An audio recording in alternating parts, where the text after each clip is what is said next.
belief that you have this quarterback situation you have right now, and you're the one guy that provides you some sign of hope that maybe there's something there. I think Scott put it perfectly. Like, there might be varying degrees of belief in that Shedeur can be that guy, but there is some small maybe percentage that he could turn into the franchise quarterback. So you should probably just see that through. Like, they didn't invest in the quarterback position this offseason other than Taylor Green, who he's not ready to be a starting quarterback in the. Let's be honest about something. Shedeur Sanders is polarizing in a way that very few athletes are. Part of it is his last name. Part of it is his confidence. Part of it is the way his supporters show up, loud, passionate, and everywhere at once on social media. And whether you like it or not, that creates friction. It creates headlines, and it creates a narrative that sometimes has very little to do with what's actually happening on the football field. That's the trap a lot of people have fallen into with this story. When analysts started suggesting that Shedeur couldn't even stay on the roster as a backup if he didn't win the starting job, that's when things got genuinely strange. Because that argument isn't really about football. It never was. Think about what they're actually saying. A young quarterback who spent most of last season on the sideline, watched, learned, stayed professional, showed up every single day and handled himself with composure. That guy can't be a backup? Since when? And I agree with just about everything that Scott said when it comes to the situation. I don't even know where this stuff came from. I haven't picked up any sort of any ideas or any conversations that the Browns are like actively shopping Shedeur Sanders. Now, is the phone always on? Like I said to Scott, yeah. Like, clearly, if Myles Garrett can get traded, then anybody can get traded. Nobody's safe. There's a quarterback competition happening in Cleveland right now. A real one. Shedeur on one side, Deshaun Watson on the other. And somewhere in between all of that, rumors started swirling that the Browns might actually trade the kid. Ship him out before he even gets a real shot, before the pads are even on. Think about that for a second. You draft a quarterback in the 5th round. You spend an entire offseason installing a system. Your own coaches go on record talking about how much he's grown. Night and day, they said. His processing is sharper. His movements are quicker. He understands the offense. He's putting in the work. And then, just as things are starting to come together, somebody floats the idea that maybe you should just trade him? Where does that even come from? That's the question people in Cleveland have been asking all summer, because nobody could trace it back to anything concrete. No sources inside the building, no real conversations, just noise. The kind of noise that follows Shedeur Sanders everywhere he goes, not because of anything he's actually done, but because of who he is and what his presence represents. The issues and want those issues to go away. So what am I talking about? I'm talking about the social media backlash. I'm talking about the social media pondering. I'm talking about everything that goes on in the cycle of the internet world when it comes to how people feel about the coverage of Shedeur Sanders, their opinion of other people's opinion of him, etc. It would just be easier to make it go away. It would just make it. Yeah. It would be easier for these people to not have to deal with that on a day-to-day if Shedeur Sanders just went away. Let's be honest about something. Shedeur Sanders is polarizing in a way that very few athletes are. Part of it is his last name. Part of it is his confidence. Part of it is the way his supporters show up, loud, passionate, and everywhere at once on social media.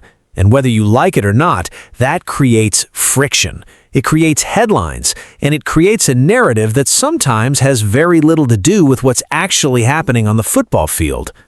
That's the trap a lot of people have fallen into with this story.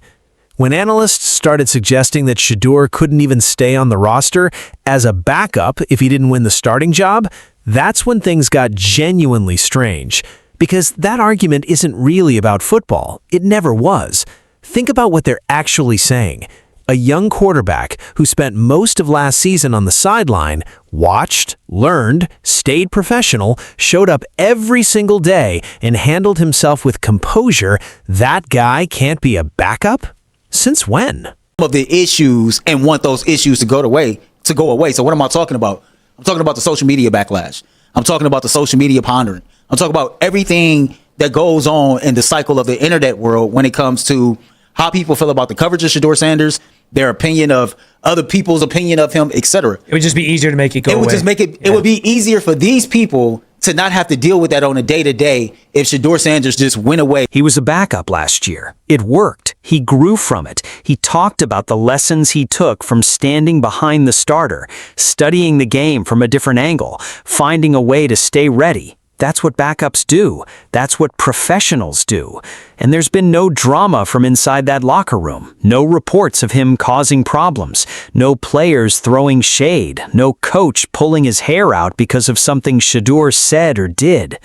The drama exists online. That's where it lives. That's where it was born, and that's where it breathes. And some of the people covering this team know that. Deep down, they know it. But when you're getting torched in your mentions every other day, when every take you put out about this kid turns into a firestorm, at some point, whether you admit it or not, that gets to you. It starts to shape the way you frame things, the way you cover a story, the way you present a quarterback who hasn't even started a regular season game in Cleveland yet. That's not journalism. That's self-preservation dressed up like analysis. Here's what the actual football case looks like. The Browns are in a transition period. They've been honest about that. They're thinking beyond this season, about what the team looks like in 2-3 years. They have a stadium coming in 2029. They need to keep fans interested and emotionally invested in the journey. They need something to believe in. And right now, in that quarterback room, Shedeur Sanders is the one thing that gives people a reason to wonder. Not certainty, just wonder, just the possibility. Because Deshaun Watson, whatever you think of him as a person, and this city has made its feelings very clear, he is associated with pain. The trade that brought him to Cleveland is widely considered one of the worst in NFL history. The money, the draft capital, the personal controversy. People don't just dislike Deshaun Watson in Cleveland, they are exhausted by him. And if you trade Shedeur, you're left with that exhaustion as your entire quarterback story heading into a new season. Who exactly is that helping? And to your point, man, when you hear everything that you've heard about the night and day differences as far as his processing, as far as just, his movement, how quick it is, understanding the offense, how hard he's working, what his teammates think of him, etc. Any thought of him not being able to be a backup, it has nothing to do with Shedeur Sanders whatsoever. You all are focused on a part of this that he can't control. Yeah. And so because that part of it might be... This isn't just about wins and losses. Sports are emotional. Fan bases are emotional. You need people to have a reason to tune in, to buy tickets, to show up in the cold in October and believe that something good might be on the other side. Shedeur Sanders, whether he ultimately becomes the guy or not, gives people that reason. Trading him doesn't solve a problem, it creates one. And let's talk about the trade argument itself for a moment, because it deserves some sunlight. The logic being floated was essentially this: if the Browns could trade Myles Garrett, then nobody is safe, so Shedeur could go too. And sure, technically that's true. Any player can be moved for the right price. Nobody in the NFL is untouchable if the offer is extraordinary enough. But context matters. Myles Garrett is a generational edge rusher who commanded a blockbuster return. Shedeur Sanders is a fifth-round rookie quarterback who 15 months ago was passed over by every team in the league. The idea that someone is calling Cleveland right now with a second-round pick on the table for Shedeur Sanders, that's not a football conversation. That's a fantasy. And even if someone did call, you don't take that. Not when you have nothing else at the position. Not when your other options are Deshaun Watson, Dylan Gabriel, and a project rookie in Taylon Green who everyone already knows isn't ready. You don't burn down your only real piece of intrigue at the most important position in football for a mid-round pick and a prayer. So why is this conversation even happening?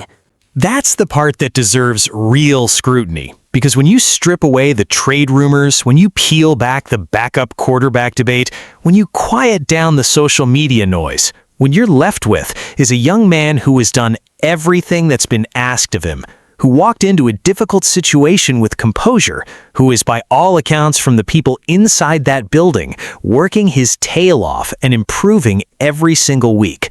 The coaches see it, the teammates see it, the front office sees it.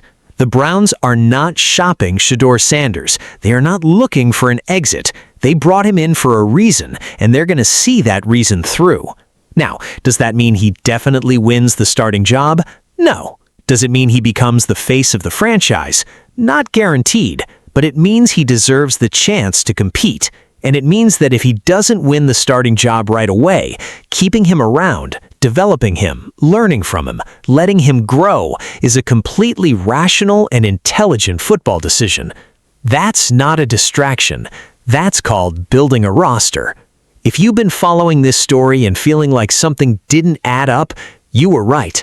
Sometimes the loudest narrative is the least accurate one, and sometimes a player gets defined by everything around him before anyone even gives him a real chance to define himself.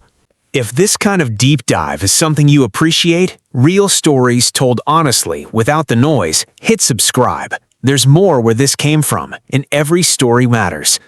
Shedeur Sanders is still at the beginning of his story in Cleveland, the chapter people are trying to write for him, the one where he gets quietly shipped out before he ever really gets started. That chapter hasn't been written, and based on everything happening inside that organization, it's not going to be. He showed up, he worked, he grew. Now it's time to see what he actually becomes, and maybe, just maybe, Cleveland is finally ready to let a quarterback breathe long enough to find out.